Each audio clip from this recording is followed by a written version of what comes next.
है कि septic tank जो है उसमें 50,000 ये जोड़ लीजिए, मर्दम फ्री मतलब मट्टी का जो है वर्क लगभग 35,000 जोड़ लीजिए, और उसके बाद रेलिंग अगर आप छत बनवाते हैं तो 25,000 उसका जोड़ के चलिए। और इसमें क्या है, एक चीज और माइनस चल आ रहा है कि इसमें हम लोग को जो है कल का गड़ाई जो होता है, कल होता है, हैंड पंप जो होता है, या फिर बोरिंग होता है, या फिर जो है समरसेबुल होता है, तो इसका जो है कॉस्टिंग अभी हम लेकर नहीं चल रहा है।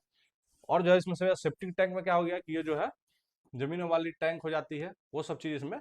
ऐड, उसको अलग से सब उसका 50,000 जोड़ लिया गया है, क्योंकि उसका एक अलग से खर्चा लेता है, उसका अलग से ठेकेदार भी पैसा लेता है, तो वो सब चीज हम लोग अलग से जोड़ लेते हैं। आप समझिए कि पर स्क्वायर फीट कॉस्ट कितना आया हमारे पास, 1600 से 1700 के स्क्वायर फीट अभी 2026 का महंगाई को देखते हुए जो है 1600 से 1700 स्क्वायर फीट का जो है खर्च हम लोगों को आइडिया एस्टिमेशन लग रहा है। अभी समझिए अगर मान के चलिए 1600 का अगर मार्केट रेट चल रहा है, इसमें हम लोग क्वालिटी जो है, क्वालिटी हम लोग क्या किया, मीडियम लेकर चल रहा है। अब इसमें क्या है कि क्वालिटी क्या यूज करना है, इसके लिए एक स्पेशल वीडियो लाऊंगा जिसमें बताऊंगा कि सैंड का क्वालिटी क्या होना चाहिए, कैसे चेक होता है, स्लीव उसका जो है कैसे चेक करेंगे, ग्रेविटी टेस्ट कैसे करेंगे, स्लीव टेस्ट क्या होता है, स्पीड टेस्ट क्या होता है उसका, और जो है क्षण का ग्रेड क्या होना चाहिए, सीमेंट का जो है क्या टेस्ट होना चाहिए, सीमेंट कैसा होना चाहिए, हाथ डालने पे उसका ग्रे का कलर है कि नहीं, या फिर उसमें ढेला बना हुआ है कि नहीं, या फिर वो जमा हुआ है कि नहीं, और हाथ डालने पर ठंडा लग रहा है कि नहीं। तो ये सब सीमेंट का जो टेस्टिंग कैसे होता है, ये भी मैं अगले वीडियो में आपको बताने वाला हूँ। तो अब क्या है कि आप मान के चलिए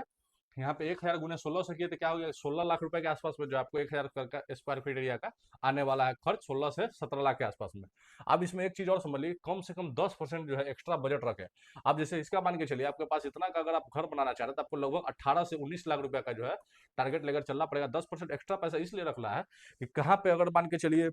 मटेरियल कॉस्ट के हिसाब से, एरिया के हिसाब से, लोकेशन के हिसाब से, लैंड का अगर मान के चलिए जमीन का टेस्टिंग करते हैं, उसमें कितना आपको पाइलिंग चाहिए, कितना जो है मान के चलिए कैसा क्षण का वहां पे यूज होना चाहिए, कमर्शियल जगह है या फिर रेसिडेंशियल जगह है, तो उसको जो है आप टारगेट लेकर चलना है। कैसा यूज मटेरियल का अगर जो है, अगर मटेरियल रेट अगर बढ़ सकते हैं, अगर मटेरियल रेट अगर बढ़ते भी है किसी कारणवश, तो आपका मान के चलिए उस हिसाब से बजट आपको गड़बड़ाने, इतना एस्टिमेट लेकर चलना है। और उसके बाद क्या है, लोकेशन के हिसाब से कॉस्ट भी बदलती है,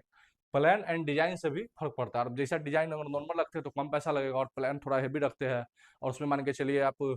अच्छा फिनिशिंग करवाते हैं, पैनल लगवाते हैं, फॉल सीलिंग करवाते हैं, वायरिंग हेवी करवाते हैं, तो उस सब में क्या होता है, कॉस्ट जो है डिफरेंशियस करता है।